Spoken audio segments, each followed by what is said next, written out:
কাদেরকে আল্লাহ তাআলা এই রোজার ব্যাপারে ছাড় দিয়েছেন, কারা চাইলে রোজা ভাঙতে পারবে। এই ফরজ রোজার ব্যাপারে কেউ কেউ কেউ আছে তারা ছাড় পায়, তারা কারা? হু আর দে? এটা আমরা আগে একটু শুনি। তাহলে দোজ হু এক্সাম্পটেড ফ্রম ফাস্টিং, যারা এক্সাম্পশন পেয়েছে, ছাড় পেয়েছে, তাদের মধ্যে থেকে প্রথম হচ্ছে শিশুরা, আসিবিয়ান। শিশুদের উপর রোজা ফরজ না, হ্যাঁ, যতক্ষণ না তারা ম্যাচিউরড হয়। শিশুদের উপর কিন্তু রোজা ফরজ না, প্রাপ্তবয়স্ক হওয়ার আগ পর্যন্ত ফরজ না। তাই বলে আবার শিশুদেরকে রোজা রাখতে বাদ সাধবেন না, রাখতে দিবেন। আমার বড় মেয়ের বয়স 8 বছর, সে গতকাল রোজা রেখেছে, সে মহা খুশি। সে কখনো অডিও কল দেয়, কখনো ভিডিও কল দেয়, কখনো ইফতারের ছবি পাঠায়। মানে এটা তাদের মধ্যে কিন্তু একটা অনেক চমৎকার একটা ভালো ইমেজ কাজ করে। তো আপনারা বাধা দিবেন না যদি রাখতে চায়। অনেক বাবা মারা এত সচেতন, এত অতি সচেতন যে ছেলে মেয়েরা রাখতে চায় কিন্তু বাবা মারা দিতে চায় না। 1-2 দিন না খেয়ে থাকলে বাচ্চারা মরে যায়, কিন্তু তার মধ্যে এই যে একটা স্পিরিচুয়াল একটা কি বলবো ভাইব আসলো, একটা স্পিরিট আসলো, এটা যেন আমরা নষ্ট না করি। আমার মনে আছে বৈশাখী টেলিভিশনে একটা লাইভ প্রোগ্রামে এক ছোট্ট মেয়ে প্রশ্ন করতেছে যে, হুজুর আমি তো রোজা রাখতে চাই, আম্মু আমাকে রাখতে দেয় না, তো আম্মুকে একটু বলে দেন যাতে আমাকে রাখতে দেয়। ছোট্ট একটা মেয়ে, সে ফোন করে আমাকে প্রশ্ন করলো। তো দেখেন যে এটা ওই বাবা মায়ের তো গর্ব করা উচিত যে আমার ছোট্ট মেয়ে 7 বছর 8 বছর, যদিও এখনো ফরজ হচ্ছে না, আরো কয়েক বছর পরে হবে, কিন্তু সে রাখতে চায়, সে সেলিব্রেট করতে চায় সে আমাকে। তো আমরা যেন তাদেরকে বাধা না দেই, আমরা যেন তাদেরকে ইন্সপায়ার করি। আমার মনে আছে আমি ছোটবেলা, তখন আমি মাদ্রাসায় ভর্তি হই নাই, আমি তখন স্কুলে পড়তাম। তো খুব ছোট, কিন্তু আমি রোজা রাখতে চাইতাম, আব্বা আম্মা দিতে চাইতো না। আমার দাদি আমাকে বলতো যে তুমি একটা কাজ করবা, তুমি সকালে স্কুলে যাবা, দুপুর 12টায় ফিরে আসবা, এসে খেয়ে ফেলবা, তো হাফ রোজা হয়ে গেল, অর্ধেক। এরপরের দিন আবার সকালে না খেয়ে যাবা, দুপুর 12টায় এসে খেয়ে ফেলবা, এনাদার হাফ, তো 2 হাফ মিলে একটা হয়ে গেছে। এইভাবে আমি অনেকগুলো রোজা রাখছিলাম ওই বছর। এখনো এই স্মৃতি আমাকে স্মৃতিকাতর করে। আমার দাদি, যে আমার দাদি নাই, চলে গেছেন, আল্লাহ আমাকে জান্নাত নসিব করুক, আমরা দোয়া করি। কিন্তু আজও আমার কাছে এই নস্টালজিয়া ফিলিংটা হয় যে আমি কিন্তু এইভাবে রোজা রাখছিলাম ছোটবেলায়। আমাদের বাচ্চারাও তাই করে। সো ওদের মধ্যে যে এই আবেগ, এই উচ্ছ্বাস, এটাকে যেন আমরা নষ্ট না করি। বাট লিগালি তাদের উপর রোজা ফরজ হয়নি, প্রাপ্তবয়স্করা রাখবে, তাইলে ওদের রাখা লাগবে না। নাম্বার 2, মাজনুন, পাগলদের উপর রোজা ফরজ হয় না।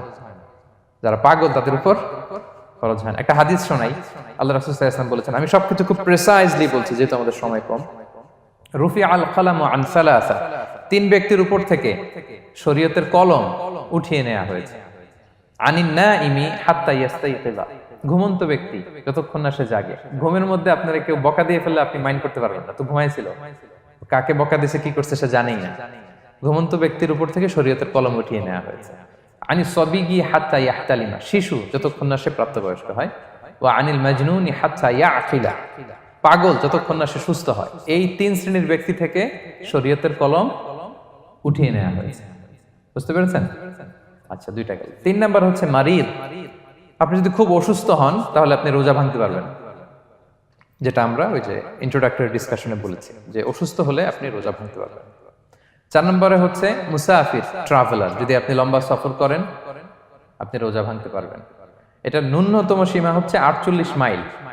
তাই বলে কেএল থেকে পেনাং যাচ্ছেন আর রোজা ভেঙে ফেললেন, এটা করা যাবে না। আবার এখানে যদি আপনার সফরের পেরেশানি থাকে, খুব কষ্ট, তাহলে আপনি এই সুযোগটা নিতে পারবেন। কিন্তু আল্লাহ বলেছেন ওয়া আনতাসুমু খায়রুল লাকুম ইন কুনতুম তা'লামুন, যদি তোমরা রোজা রাখো এটাই তোমাদের জন্য কল্যাণ, যদিও আমি ফ্লেক্সিবিলিটি দিয়েছি।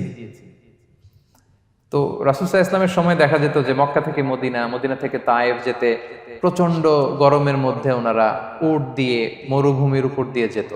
তো ওই পরিস্থিতি কিন্তু আমাদের নেই। কিন্তু যদি আপনার লম্বা সফর হয়, লেটস সে আপনি কেএল থেকে নিউ ইয়র্কে ফ্লাই করছেন, সফরের অনেক পেরেশানি, অনেক সময় হয়তো খেতে পারছেন না, আপনি চাইলে এই ফ্লেক্সিবিলিটি নিতে পারবেন। তো অসুস্থতা আর সফরে থাকলে আপনি রোজা ভাঙতে পারবেন, তবে ফাইদ্দাতুম মিন আইয়ামিন উখর, অন্য সময় এটা গুনে গুনে রাখতে হবে। 5টা যদি ভাঙা যায় পরে 5টা কাজা করবেন। এই পয়েন্টটা কি সবার কাছে ক্লিয়ার? সফরে যে রাসূল সাল্লাল্লাহু আলাইহি ওয়াসাল্লাম রমাদানে রোজা ভেঙেছে, এটার একটা দলিল বলি। আপনারা মক্কা বিজয়ের নাম শুনেছেন না? রাসূল সাল্লাল্লাহু আলাইহি ওয়াসাল্লাম হিজরত করলেন, পরে আবার বিজয় করলেন। এই মক্কা বিজয় কত হিজরিতে হয়েছে কে বলতে পারবেন? হ্যাঁ, হিজরি বলেন তো দেখি। অষ্টম হিজরি, মাশাআল্লাহ। অষ্টম হিজরিতে রাসূল সাল্লাল্লাহু আলাইহি ওয়াসাল্লাম যখন মক্কা বিজয় করতে যান, এটা কোন মাস ছিল জানেন? হ্যাঁ, রমাদান মাস। রমাদানের 20 তারিখে মক্কা বিজয় হয়েছে, 20 রমাদান। তো রাসূল সাল্লাল্লাহু আলাইহি ওয়াসাল্লাম মদিনা থেকে মক্কায় যাচ্ছেন বিশাল বাহিনী নিয়ে। মক্কায় পৌঁছতে আরো 90 কিলোমিটার বাকি। আল কাদিদ নামে একটা জায়গা আছে, সহিহ বুখারীর বর্ণনা। ওই কাদিদ নামক জায়গায় রমাদানে রাসূল সাল্লাল্লাহু আলাইহি ওয়াসাল্লাম রোজা ভেঙেছিলেন, ওটের উপর বসে ঢকঢক করে পানি খেয়েছিলেন, যাতে সবাই দেখে। কারণ সবাই ভাববে রমাদানের রোজা রাখবো কি রাখবো না, সবাই আলাদা করে বলতে অনেক সময় লাগবে। রাসূল সাল্লাল্লাহু আলাইহি ওয়াসাল্লাম একটা উঁচু জায়গায় সবাইকে দেখে ওটের উপর পানি খেয়ে ফেললেন। ফলে রাসূলের দেখা দেখি সব সাহাবারা পানি খেয়ে রোজা ভেঙে ফেললো। এটা কোন মাস ছিল? সবাই বলতে হবে কোন মাস? রমাদান। রাসূল সাল্লাল্লাহু আলাইহি ওয়াসাল্লাম সফরে ছিলেন, ফলে তিনি রোজা ভেঙেছেন। দলিল পাইছেন? হ্যাঁ, আচ্ছা, সংক্ষেপ করে দিচ্ছি, লম্বা কথা সংক্ষেপ করে দিচ্ছি। আর কোরআনের আয়াত তো শোনালামই আমি, ফামান কানা মিনকুম মারিদান আও আলা সাফার ফাইদ্দাতুম মিন আইয়ামিন উখর। কেউ যদি অসুস্থ হয় কিংবা ট্রাভেল করে, চাইলে রোজা ভাঙতে পারবে, তবে গুনে গুনে পরে আদায় করে নিতে হবে। এই যে গুনে গুনে পরে আদায় করে নিতে হয়, এটারে বলে আরবিতে কদা, বাংলায় আমরা যেটাকে কাজা বলে অভ্যস্ত। বাংলায় আমরা কি বলি? একটু কথা বলেন আমার সাথে, বাংলায় কি বলি? কাজা বলি। তো আপনি অসুস্থতার কারণে যদি রোজা ভেঙে ফেলেন, পরে এগুলো কাজা করবেন। সফরের কারণে যদি রোজা ভেঙে ফেলেন, পরে আপনি কাজা করবেন। 5 নম্বরে যাদেরকে এক্সাম্পশন দেয়া হয়েছে, ওটা আমি আয়াতে বলেছি। আরবিতে এদেরকে বলে আল হারাম, মানে very old man or women, খুবই বয়োবৃদ্ধ, অতি বৃদ্ধ মানুষ। 100 বছর, 105 বছর, এরকম আমাদের কিছু মুরব্বীরা আছে না, ওনাদেরকে খাবার দিলে খেতে পারে না, কাউকে চিনে না, ওনাদের জীবনের স্বাদ আহ্লাদ সব শেষ, বিদায়ের সময়। ওই সময় উনি আর কি রোজা রাখবেন? এজন্য আল্লাহ তাআলা ওনাদেরকে ছাড় দিয়েছে। অনুরূপ ভাবে যদি এমন কোন অসুস্থ হয়, মানে মারিদুন লা ইউরজা শিফাউ, সে যে আবার সুস্থ হবে এই আশা আর নাই, এরকম ডাক্তার অনেক বলে দিছে যে ক্যান্সারের 3rd স্টেজে চলে আসছে, সে সার্ভাইভ করবে যতদিন কেমোথেরাপি দেওয়া হবে, তো শেষের দিকে সে অনেক অসুস্থ, অনেক ড্রাগস নিতে হয়, ওষুধ খাইতে হয়, তার আর সুস্থ হওয়ার সম্ভাবনা নাই। এই 2 শ্রেণীর লোকদের জন্য ছাড় দেয়া হয়েছে, তাদের কাজা করা লাগবে না, কারণ কাজা তো করতেই পারবে না। কি বলেন? তারা ফিদিয়া দিবে। কি দিবে বলেন? কি দিবে? ফিদিয়া। ফিদিয়া হচ্ছে প্রত্যেকটা রোজার জন্য একজন মিসকিনকে 2 বেলা করে খাওয়ানো। আই রিপিট, একটা রোজার জন্য একজন মিসকিনকে 2 মিলস, বাস হয়ে গেল। 30টা যদি উনি রাখতে পারে নাই, আপনি একজন মিসকিনকে 30 বেলা 2 মিল খাওয়াতে পারেন, অথবা 30 জনকে 2 বেলা খাওয়াতে পারেন, অথবা 60 জনকে 1 বেলা খাওয়াই দিতে পারেন, অথবা এই পরিমাণ টাকা দিয়ে দিতে পারেন। হিসাবটা সহজ হয়েছে না? লেটস সে মালয়েশিয়াতে একটা রেগুলার মিল নিতে কত লাগে?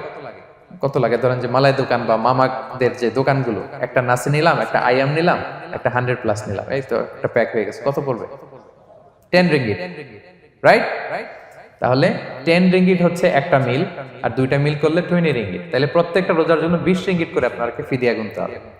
30টা রোজার জন্য কত? 600 রিঙ্গিট। তাহলে ফিদিয়া ব্যাপারটা ক্লিয়ার হয়েছে সবার কাছে? আমাদের এরকম মুরব্বী যদি থাকে যারা রোজা রাখতে পারছেন না, তাদের জন্য আমরা এইভাবে ফিদিয়া আদায় করি। গেল। ইমাম মালিক আলাইহি রাহমা, মালিকি মাযহাবের ইমাম, উনি ওনার শেষ জীবনে খুব অসুস্থ ছিলেন। উনি ওনার শেষ জীবনের রমাদানে রোজা রাখতে পারেন নাই, এত বয়স হয়ে গেছিল, রোজা রাখতে পারেননি। তো উনি 30 জন মিসকিনকে এনে গোশত আর রুটি খাওয়াই দিয়েছিলেন একসাথে, ফিদিয়া আদায় হয়ে গেছে। তো এরা ছাড় পাবে। 6 নাম্বার হচ্ছে আসহাবুল আমাল আশ-শাক্কা, যারা খুব কঠিন কাজ করে। এই প্রসঙ্গটা নিয়ে অনেকে ভুল বুঝে। এটা হচ্ছে এমন এমন কাজ যারা করে, যারা কাজ করতে করতে অসুস্থ হয়ে যাওয়ার সম্ভাবনা আছে, মৃত্যুর মুখোমুখি, বেহুশ হয়ে যাওয়ার সম্ভাবনা, হ্যাঁ, তাদের জন্য ছাড় দেওয়া। ব্যাপারটা এমন না যে কেউ মরুভূমিতে কাজ করে সে রোজা ভাঙতে পারবে, কেউ রিক্সা চালায় কেউ রোজা ভাঙতে পারবে, কেউ স্টোন ক্র্যাশে কাজ করে সে রোজা ভাঙতে পারবে, এরকম। ধরেন যে মরুভূমিতে যারা কাজ করে, বা বাংলাদেশে সামারে যারা রিক্সা চালায়, অথবা আয়রন ফ্যাক্টরিতে যারা কাজ করে, অনেক সময় এমন হয় তারা ডিহাইড্রেশনে ভুগতে ভুগতে বেহুশ হয়ে যায় কাজের মধ্যে, এরকম হয় না? হয়। তাদের জন্য ছাড়, কিন্তু তাদের জন্য রেকমেন্ডেশন হচ্ছে এটা ফরজ ইবাদত, এটা তাদেরকে রাখতেই হবে। হয়তো নাইট শিফটে কাজ করার ট্রাই করবে, অথবা সারা বছর একটু একটু জমিয়ে রোজা রাখার চেষ্টা করবে, কিন্তু রোজা তারা রাখবে, তারা সাহুর খাবে, তারা রোজা রাখা শুরু করবে। কিন্তু মরুভূমিতে কাজ করতে করতে যদি এমন হয় যে সে বেহুশ হয়ে যাচ্ছে, মরার উপক্রম, এই পরিস্থিতিতেও সে রোজা ভাঙতে পারবে না, ইসলাম এতটা কঠিন নয়। পরিস্থিতি যদি এমন হয় তখন সে রোজা ভাঙতে পারবে, পরে সে রোজাগুলো কাজা করে নেবে। আচ্ছা, তো এই জন্য এই সমস্ত লোকদের ব্যাপারে আমাদের একটু সহনশীল হওয়া উচিত। আমাদের যে ওয়ার্কাররা গরমের মধ্যে কনস্ট্রাকশনে কাজ করে, আয়রন ফ্যাক্টরিতে কাজ করে, খুব কঠিন কাজ করে, তাদের কাজের টাইমটা কমায় দেয়া, তাদেরকে সাপোর্ট দেয়া, যাতে তারা রোজা রাখতে পারে। 7 নাম্বার হচ্ছে আল হামিল, গর্ভবতী নারী। 8 নাম্বার হচ্ছে আল মুরদি, ব্রেস্ট ফিডিং মাদার, বাচ্চাকে দুধ খাওয়াচ্ছে যে মায়েরা, ওনারা রোজা ভাঙতে পারবে। যদি ডক্টর বলে যে আপনি যদি রোজা রাখেন পেটের বাচ্চার সমস্যা আছে, রোজা ভাঙতে পারবে, পরে কাজা করবে। অথবা ডক্টর যদি বলে যে আপনি যদি না খান তো বুকে দুধ আসবে কোত্থেকে, বাচ্চাকে খাওয়াবেন কিভাবে, ডিহাইড্রেশন হবে, রোজা ভাঙতে পারবে।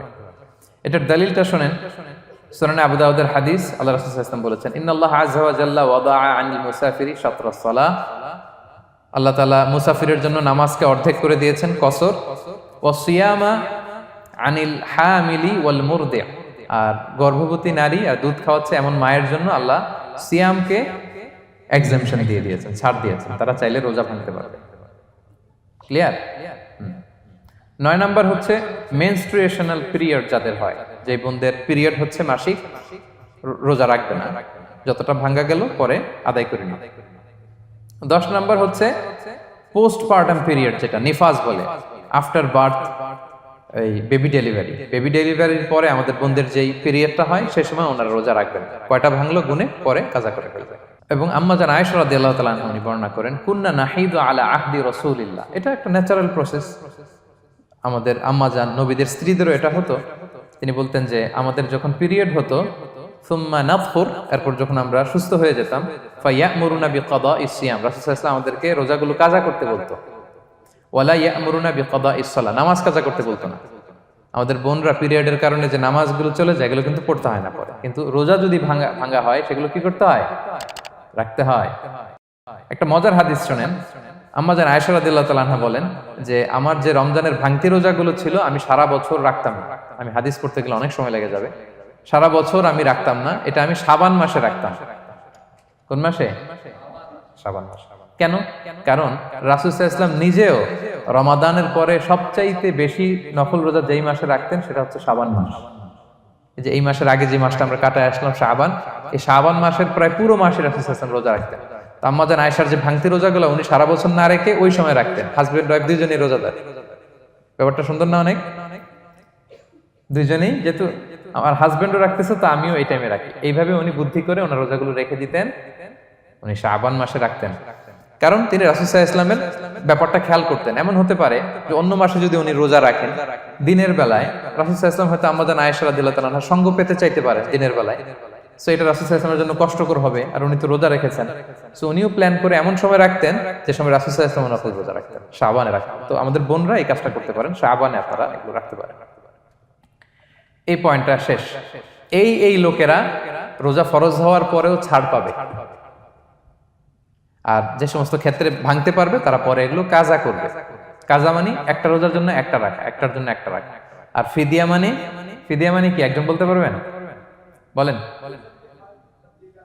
মাশাআল্লাহ, একটা রোজার জন্য একজন মিসকিনকে 2 বেলা খাওয়ানো, আর 30টা রোজার জন্য 60 বেলা, এই তো হয়ে গেল।